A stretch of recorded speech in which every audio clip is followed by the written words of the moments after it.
This desperate struggle in which we are now engaged is different from any previous war.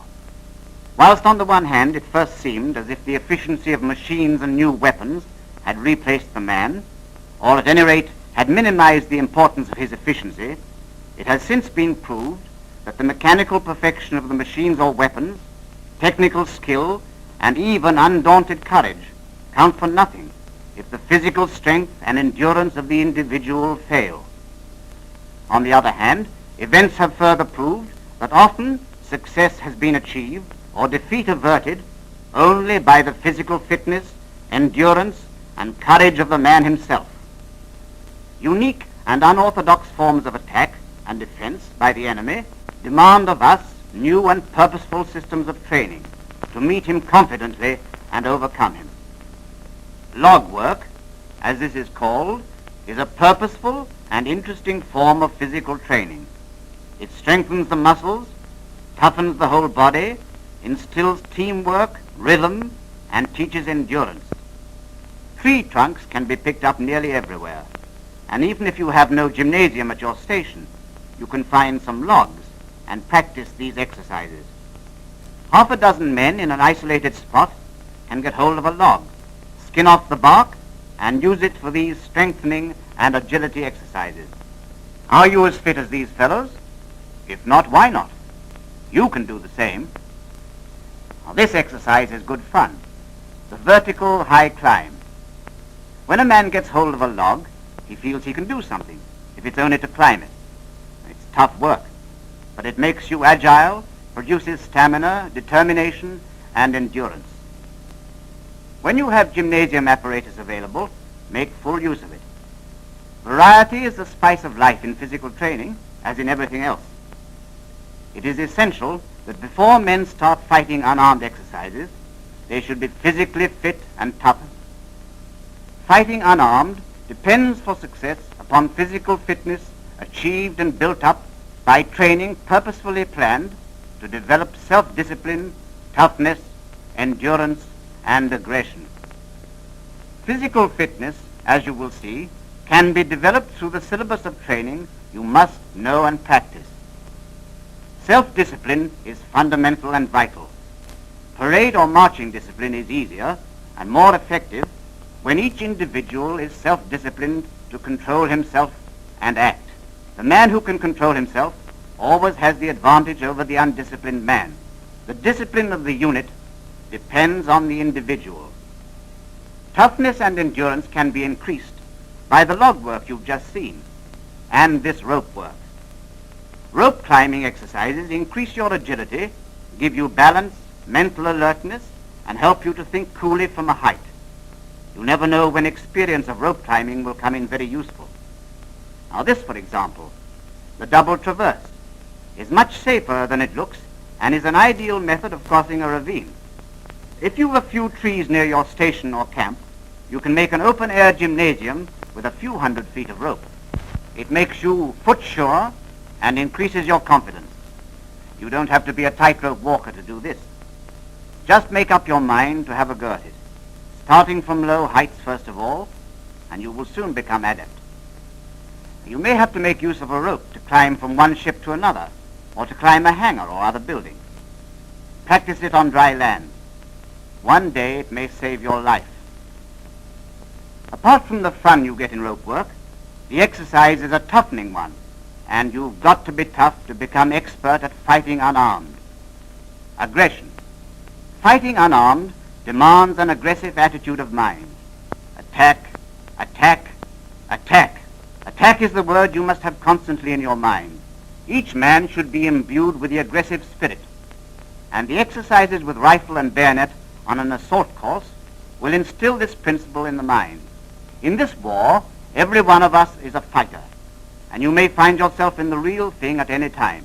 Be prepared to take your share with your comrades in attacking the enemy with the right aggressive spirit. If you don't kill the enemy, he will kill you. And now for a practical demonstration of fighting unarmed. Unarmed fighting is the art of attacking and winning without weapons. You can kill your enemy, although weaponless. And now your target. Attack any part of the body and use any method of hitting or kicking to disable your opponent. Nothing is barred. Use the outside edge of the forearm and hand, or the second knuckle of the middle finger, as these are more effective than the clenched fist on many parts of the body. Certain parts of the body are more vulnerable than others, so attack these whenever possible.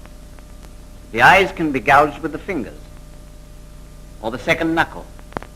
A blow on the temple with a knuckle will knock a man out. Attack the nose with the clenched fist, or the cutting edge of the hand across the bridge to break it, or use the cutting edge underneath to knock him off balance when he can be easily dealt with. Strike him across the throat with the edge of the hand, or to knock him unconscious, strike him across the side of the neck. If the stomach is unprotected, a punch, or better still, a knee or boot there will bring him to his knees. The crutch is man's most vulnerable spot. Knee him or kick him there whenever possible. When you've got the Hun down, kick him to death and stamp on his guts. The Hun would do the same to you, only worse.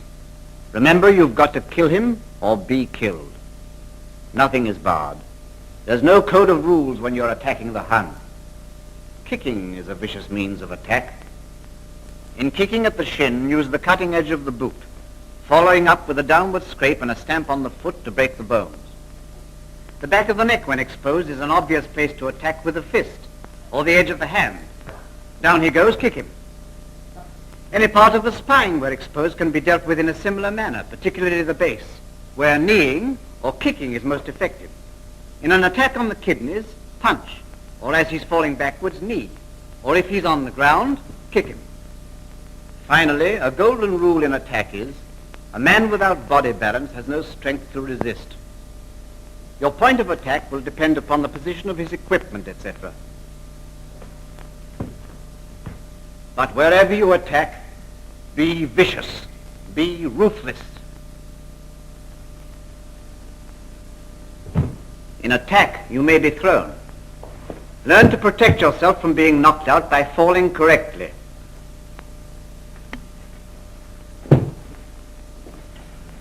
Never take the weight of your body on the spine, pelvis, head, knees, or elbows.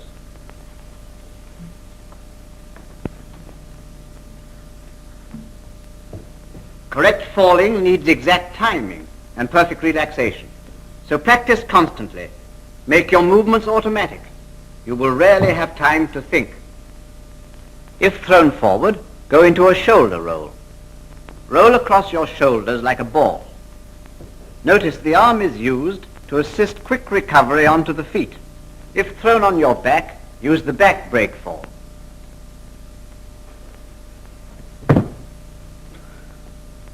Arms, feet, shoulders break the fall. If you can't use your legs, you break the fall with arms and shoulders only, keeping the head well forward. Watch. This is the front break fall. Fall on your forearms, hands and upper legs, knees bent and hips drawn back to prevent injury. If your wrists are gripped, the weakest part of your opponent's grasp is the thumb. Therefore, to release yourself, work against his thumb. If the thumb is on top, force the wrists upward and outwards as quickly and as strongly as possible. If underneath, move inwards and downwards, making a circular movement in each case. When both wrists are gripped, release them simultaneously by these methods. Having freed yourself, always follow up and attack your opponent. Black has released his grip. Now he crashes his fist on White's face and knees him in the crutch. When you have freed yourself by a downward and outward movement, follow through, grasp your opponent's head and pull his face down on your knee. One of the most effective ways of disabling a man is to break his arm. This is one way of doing it. Black pulls his opponent towards him, steps across quickly, slipping his free arm over his opponent's arm and under his elbow to form a bridge. Grasps his own clothing, jerks down at the wrist, which will break his opponent's arm. If you miss the elbow, grasp your own forearm, jerk downwards on the fingers, breaking his wrist. In hand-to-hand fighting, attack is the best defense. Now, you've seen how black defended himself by attacking. If, however, your opponent has a momentary advantage, you must turn his attack into your attack. Now watch how black turns white's attack into his attack. White attacks. He grabs black's wrist. Black deceives his opponent by an inward movement, then swings outwards and upwards quickly. He seizes white's wrist with his free hand and frees his own wrist by forcing white's thumb back. Then black grasps white's wrist so that his forearm is along white's, keeping it straight. Black steps across. White, now helpless, is forced to the ground. This movement breaks white's arm in 3 places: shoulder, elbow, and wrist. Black will throw white. White grips black's wrist. Black steps across, grasps white's arm and throws him, then kicks him in the kidneys. Remember, nothing barred. Remember, anticipate your opponent's viciousness, ruthlessness. To win, you must be more vicious, more ruthless. Always attack that part of your opponent closest to you.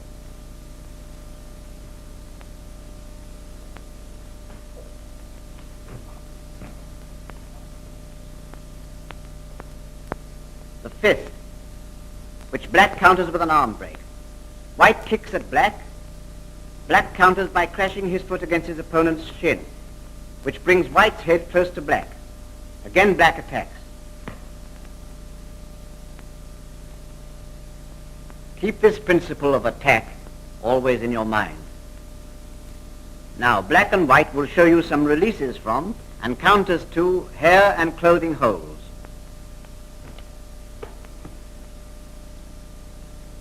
White grabs black's hair.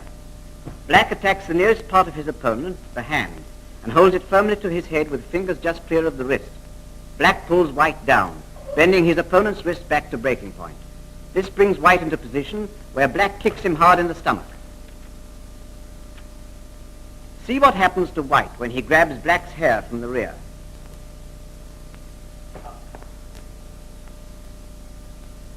Black clamps his opponent's hand to his own head, turns, and with the hand still grasping, raises his head.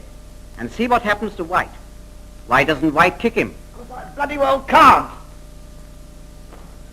These grips and holds, which you've seen demonstrated, prevent your opponent from renewing his attack, and as you've seen, puts him at your mercy. And show no mercy. A most vicious and effective form of attack is kicking. And here again I want you to remember that the best form of defense is attack. When your opponent kicks at you, kick his leg like this, with the cutting edge of your boot against his shin. The harder he kicks, the more effective is the counterattack. You can throw your opponent when he kicks, and as he falls, kick him. The spine is the best spot. You may break it. If you miss his spine, you'll get one of his kidneys. For the purposes of demonstration, black up till now has had it nearly all his own way. Now we'll see what white does to black. They will demonstrate releases from and counters to body holds.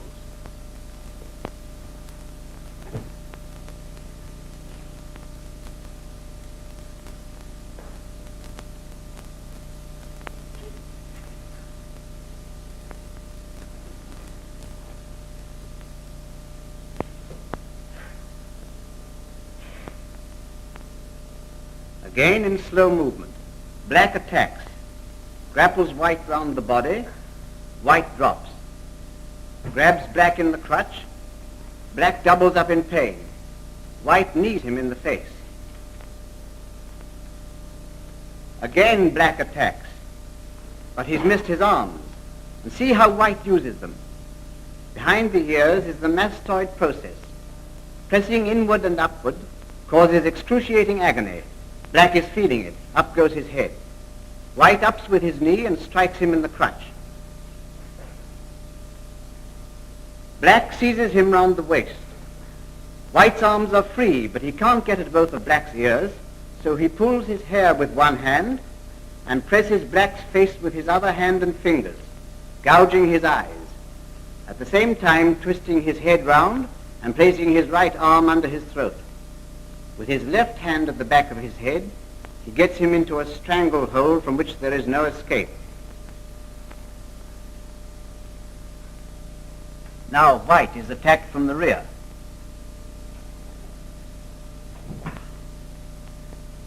Did you see how it was done? No?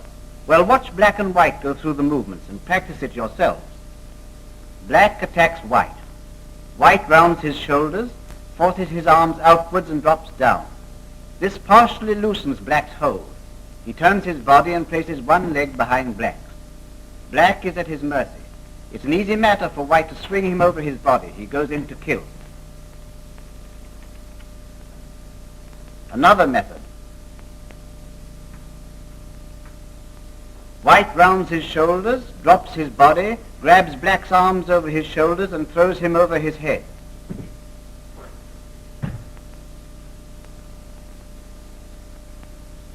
Should you be held from the rear and your hands are free, lock the elbow of your opponent's free hand. Grasp his free hand, bend his wrist, break it. This will leave you free to attack.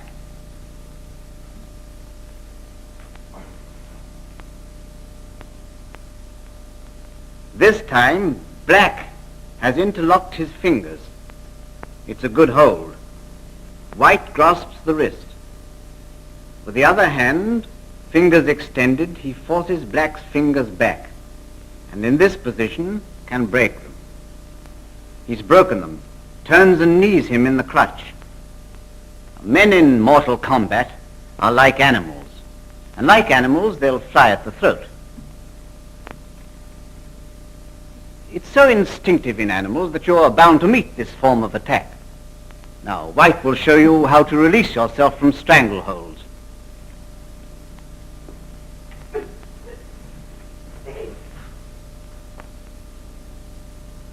If your opponent grasps your throat from the front, strike at his crutch. With the other arm, deliver a forearm punch across his arms to break his grip.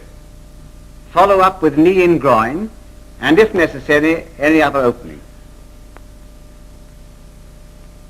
Another method. The thumb is the weakest part of the grip. Reach over and above your opponent's arms, grasp his hand with your left. Using your right hand, force his hand upward and over. Break his grip, bend his wrist, force him down and kick. This time, White grasps Black's throat. Black seizes White's wrist with his left hand. He swings his right arm over and breaks the grip. He steps across with his right foot so that White's arms are dropped close to his body. His left hip is close to White's. He turns, pulls vigorously, and throws him. Locks his arm, breaks the elbow, and uses his own elbow on White's neck. Gets to his feet quickly and kicks.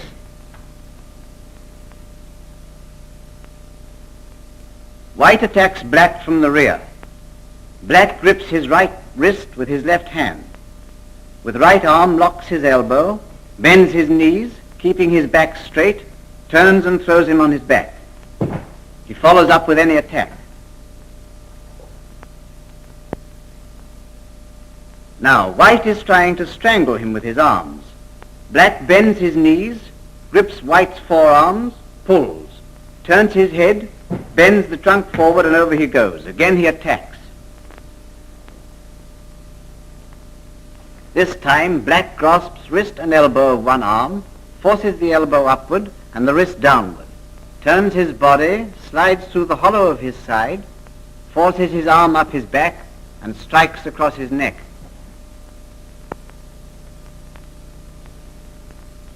Up to now, you've seen hand-to-hand fighting without any kind of weapon being used. But you must be prepared. Before you can close with your opponent, he may grab a club, a piece of iron, anything which might give him an advantage over you. Here are some improvised weapons of modern warfare. A club, an iron pipe. A chain makes a nasty mess when you swing it the right way.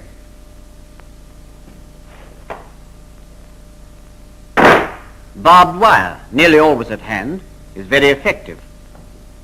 Tears a man's throat and throttles him.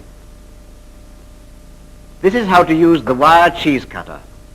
Silent, swift, and sure.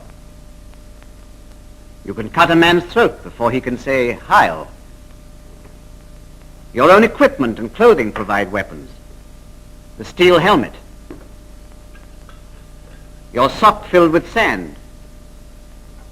Necktie for throttling or gagging. Even a bootlace will throttle a man. A broken bottle. You all know how this is used. You never need be weaponless, but you must learn how to use any improvised weapon which may be near to hand. Well, Mac, take your pick. I think I can get you with this. You do? Right. Give me that steel helmet. Yeah. Come on then, let's have a go.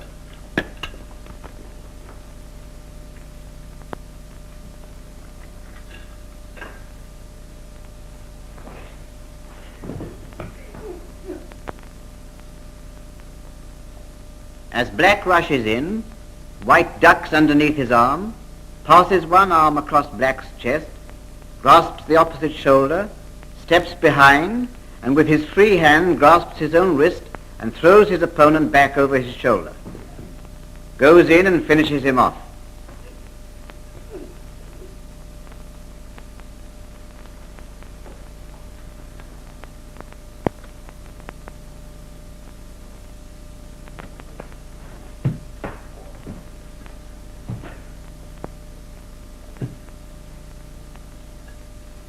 When your opponent swings a weapon at you, meet him by diving low and striking with your forearm at the groin of his leading leg, grasping his ankle with your other hand.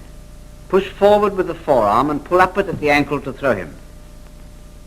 Get the weapon and use it. Every one of you must learn how to attack and defend yourself. Now, Black and White are experts, but you must become expert too. Your life depends on it. Here, Smith. And you, Crowther, have a go. Me, sir? Yes, you've seen it done. Now, come on, have a go. Very good, sir.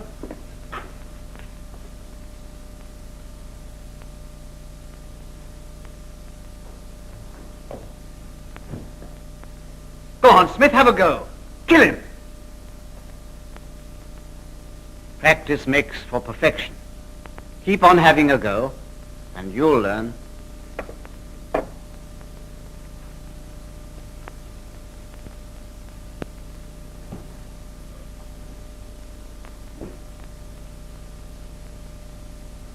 Now see how it's done. When you're attacked by a knife or bayonet, you must first stop the blade. White attacks the upper part of the body. Black blocks the thrust by striking upward with his forearm across White's forearm, stepping slightly to the side. He reaches under his upper arm, grasping his own wrist in the elbow lock. See how Black's forearm gives him the leverage to break White's arm. He forces him down, grabs the knife, and strikes.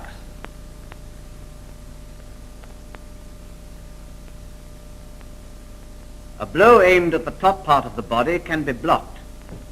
A blow aimed at the lower part of the body must be parried.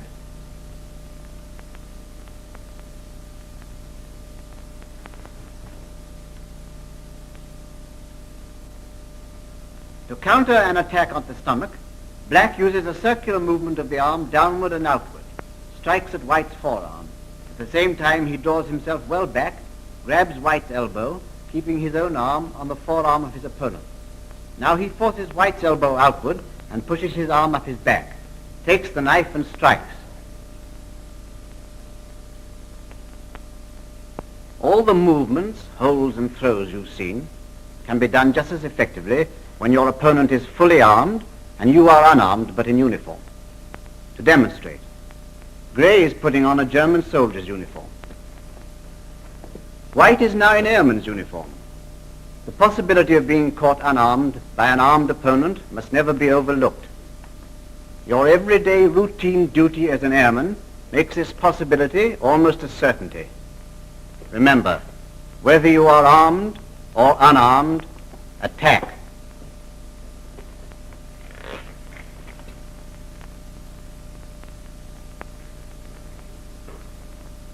Unarmed white will tackle the sentry from the rear.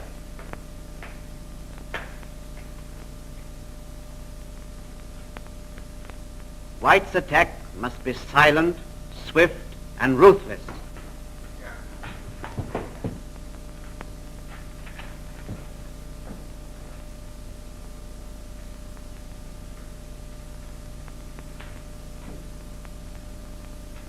Watch the movement.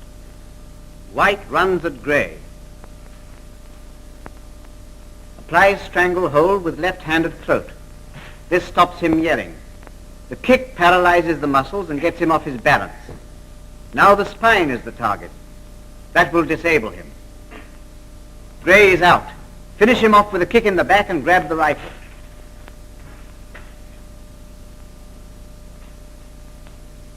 Another attack. White grabs the helmet. Now he's in a position to use it.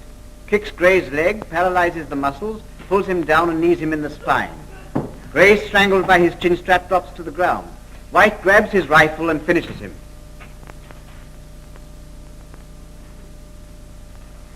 How to tackle a sentry in a bayonet hold-up. White runs up behind, kicks sentry's leg away. He falls. Black dashes in, seizes the rifle and strikes. Quite simple, isn't it? To save your friend and defend yourself by attacking. An alternative method. White kicks him off balance.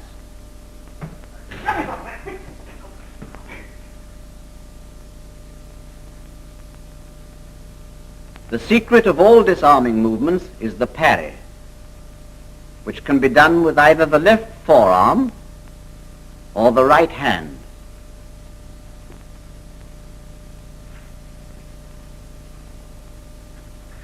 Grey attacks with the point. White parries with his left forearm. Now Grey thrusts at his belly. Again White parries the blow with his left arm. Now the right hand parry. Grey attacks, White parries with his right hand.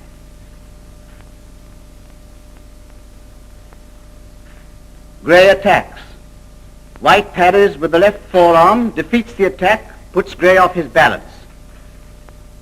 Now see the result of White's aggressive attitude, his coolness and his training.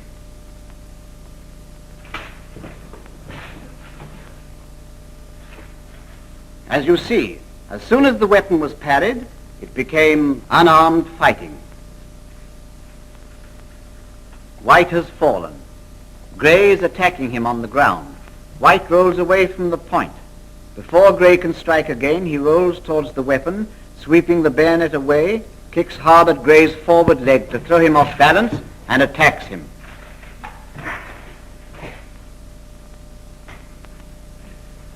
Disarming and disabling movements after a parry.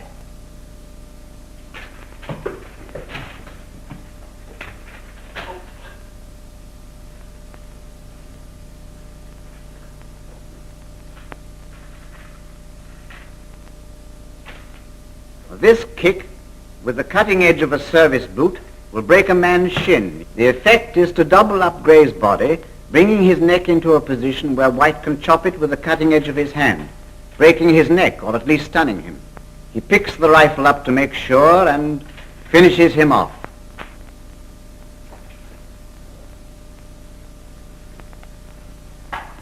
Necessary to learn so many methods. I'll tell you. You'll never meet the same situation twice. Every one will call for prompt action, will demand its own solution. White will think aloud, but you know how fast you can think when it comes to the real thing. Missed him. Get him off. Got him. Got it.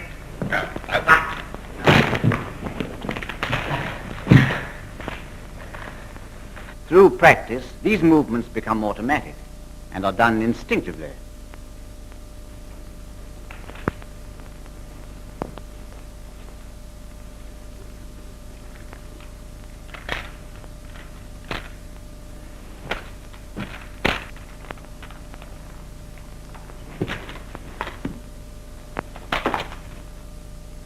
This is the forearm blow.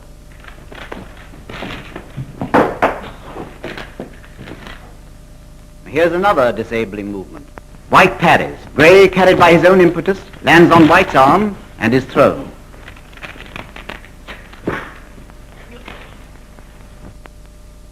And now, how to counterattack against strokes from the butt of a rifle. Simple, isn't it? If you've got the guts to stand up to it.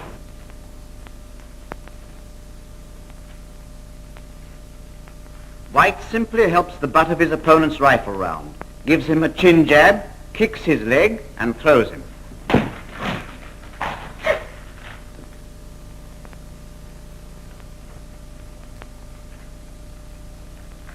Here is another counter for attack at head.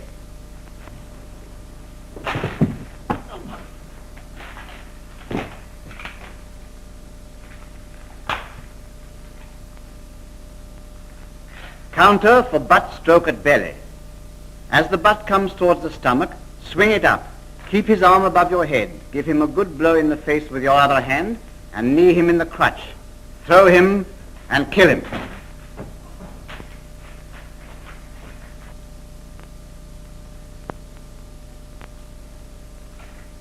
Defense against a slash. Grey makes a butt stroke which misses. Returns with a slash to head.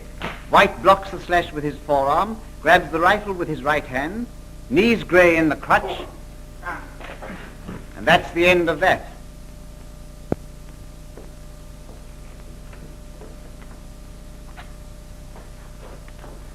Counter-attack for charge.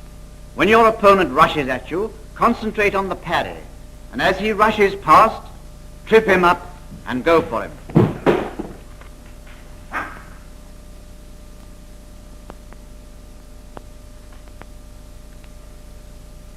Now a rugger tackle. After parrying, White crouches down, rams his shoulders into Grey's crutch, throws him over his head, goes in and finishes him. And now a belly throw.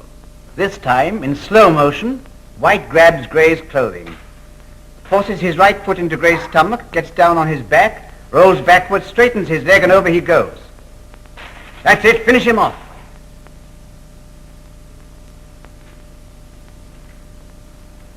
Do it again, White, at usual speed.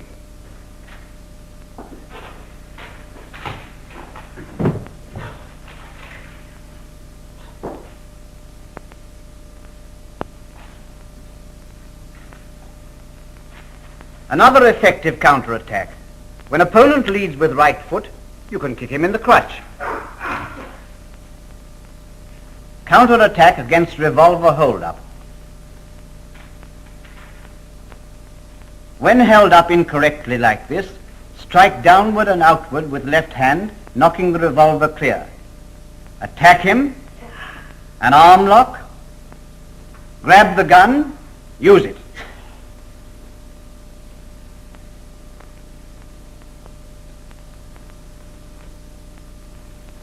If you're held up from the rear, turn quickly, left about, strike downward and outward with the left arm, close with your opponent, disable him, grab the weapon and use it.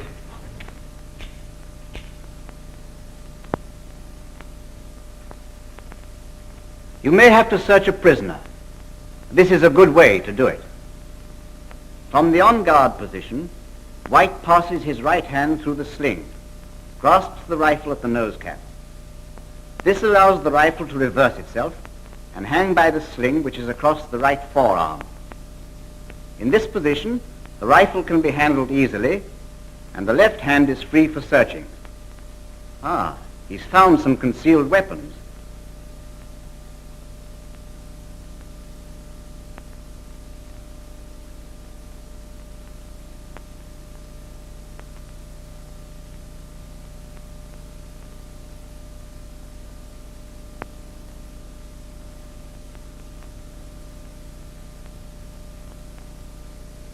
There are many ways of marching in a prisoner. Here is one way.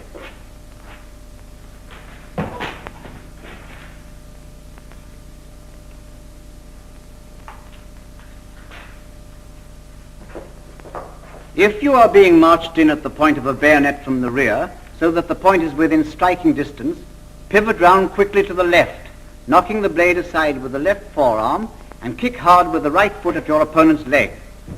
As he falls, attack him.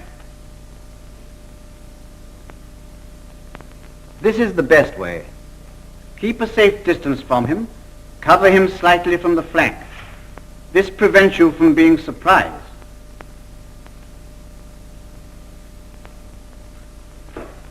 Officers, warrant officers, non-commissioned officers, and men of the Royal Air Force. Now you have seen how the individual self-discipline and physical fitness, so necessary and so evident in the training, are applied with confident and aggressive ability and with inevitable success. Now, this kind of fighting is going on all over the world today, and it may happen to you. Instructors will give you all the experience and knowledge they have. You must play your part. Persevere. Practice whenever you can. The time for training and practice must be found. Remember, get fit, keep fit. Your own physical fitness and the aggressive confidence born of it are duties you owe to yourself and your country. Which is it to be? This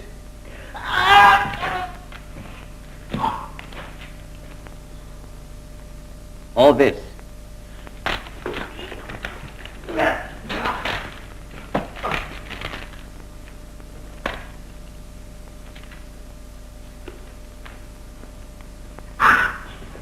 That?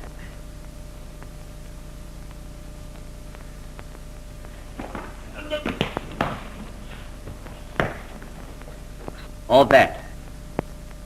Him or you?